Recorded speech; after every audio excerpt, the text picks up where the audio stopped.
आमे रासायनिक प्रतिक्रिया समीकरण विषय पढ़ा। दैनंदिन जीवन में घटुवा केतेक घटना गुड़िक है अंगूर रही पचिजा, लुहारे कलंकी लगे, पानी ठंडा हो बरफ रे परिणत होगा, लुण पानी रे मिसीजा, काच भांगीजा, कागज और कागज जली पाउंश होगा। यह सब घटना गुड़िक आम भौतिक और रासायनिक घटना गुड़िक जापर घटना गुड़िक चिन्हट कर।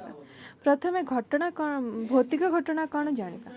जो घटना रे मूल पदार्थर परिवर्तन हेले मध्य पुनश्च से पदार्थ को आम आनीपर ताहाको आम भौतिक परिवर्तन कहवा।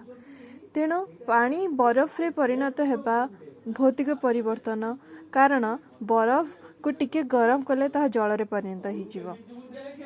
लुण पानी रे मिसिया भौतिक परिवर्तन, कारण आम पानी और लुण को पुनः अलग कर। सेपरी काच भांगा भौतिक परिवर्तन, कारण पुनः आम काच को जोड़ी पारिबा। किंतु अंगूर रही पचिजा, लुहारे कलंकी लगे, कागज जली पाउंश रे परिणत आदि रासायनिक परिवर्तन, कारण थरे अंगूर पाचिले ताहा पुनः से अंगूर परिणत हो पारे नहीं। थरे लुहा रे कलंकी लगिले ताहा पुनश्च व्यवहृत युक्त लुहारे परिणत हो पारे नहीं।